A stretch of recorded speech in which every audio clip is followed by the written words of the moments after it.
Greetings, schools, and welcome back to another talk about horror television. Tonight we're looking at the segment Now He's Coming Up the Stairs, from the long-forgotten show Night Visions. We're exploring the limits of a doctor's altruism in tonight's tale. How far would you go to save another person's life? Let's get right into it. We open and we're at a children's hospital. A psychiatrist is on his way to the room of a little girl, going through intense eating disorder symptoms. If the girl doesn't eat soon, she will die.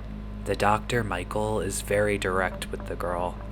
He introduces himself and asks if she wants to die. The girl doesn't say a word, so he explains he can only save a few, only those who really want to live. He explains his gift.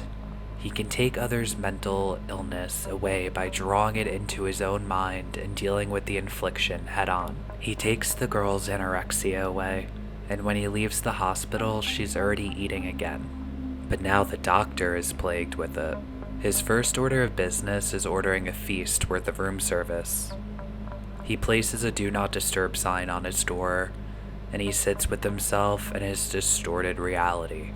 What looks like a table full of lovely looking dishes to us turns into a maggot and cockroach breeding ground in Michael's eyes. He's got to force down the food regardless. I really couldn't imagine having to eat that worm salad. Nope. He's a champion though. He plows through it somehow. Later on he has a doctor's appointment and his doctor can't believe how bad he looks. His test results are horrible for his age. Michael's brain scan, heart, and liver are dying, his physician informs us.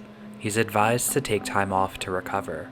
Michael is reminded he can't help anyone if he's dead, so he drives off somewhere and takes a vacation. He's spotted reading psychology literature, and he's chatted up by a lady named Carol. Carol and Michael get to chatting, and we learn a bit of backstory on Michael. He's a people reader. He likes getting in others' heads to understand them. He looks inside Carol's mind, and before long we find out that Carol has a child that's really going through it. Her son is in serious trouble, and even though Michael is supposed to be resting, he winds up taking on another client.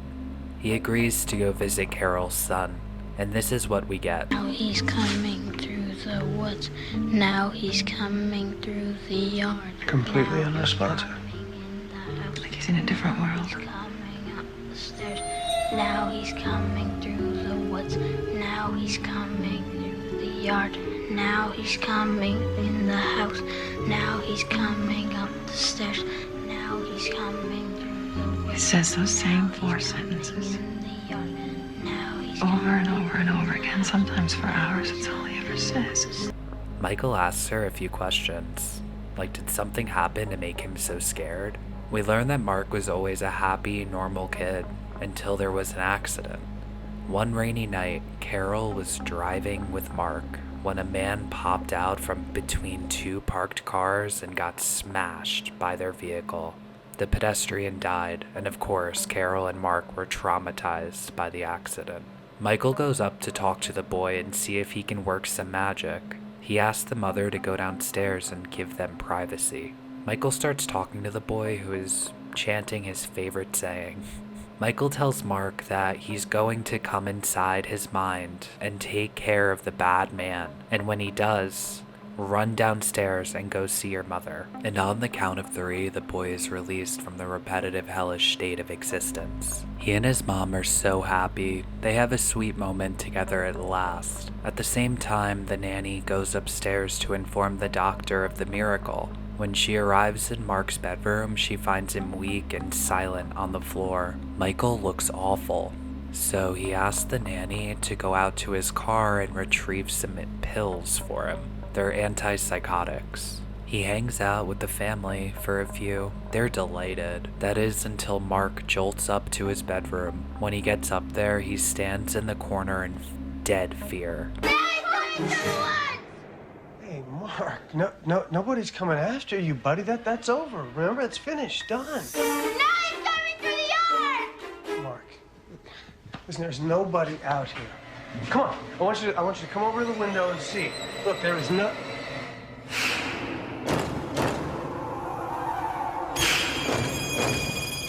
Uh-oh, there really is someone out there this time, and he's coming. The scary monster man comes up to the door and begins banging like crazy. He's about to get them all. Michael swears this isn't real. It isn't possible. Michael, I am here. I'm real. We are here, Michael. No, there is a real Carol and a real Mark, and you are not it, and I know that now! Then he wakes up in the boy's bed, lethargic as hell. He makes a phone call to the doctor. Michael tells him the pills didn't work. He had to think his way through a psychotic episode. Then our guy goes to look for the family. He sees all of them, but they're dead on the floor, bloody and completely gonzo. He's grabbed by the scary dead man that was haunting them, and he wakes up, and he's back at the moment he took the child's mental illness away. Time is an illusion in this one, folks. We're jumping back and forth in the timeline like crazy. The nanny goes up to check on the doctor once again, and this time we can see what he looks like in his actual state. He's coming through the yard. Now he's coming in the house. Now he's coming up the stairs. Now he's coming through the woods. Now he's coming through the yard.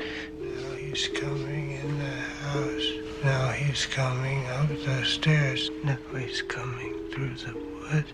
Now he's coming through the yard. Now he's coming in the house. Now he's coming up the stairs. Now he's coming through the woods. Now he's coming through the yard. Wow, that's a bleak ending for this one. Wowzers. Guess this was the doctor's last patient. He's on permanent leave. This one is very scary, and I'm happily rating it a 9.4 out of 10 for the series Night Visions. This one has a powerful and compelling story and message. Don't overextend yourself, ghouls. We can't pour from an empty glass. Take care of yourself before you extend a helping hand to anyone, won't ya? I don't recall watching or reading anything like this one before. There's nothing new under the sun.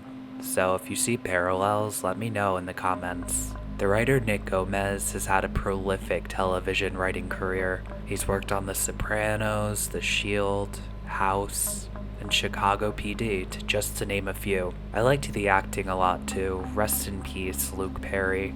Overall, this was a very interesting and well-executed episode of this amazing but short-lived show.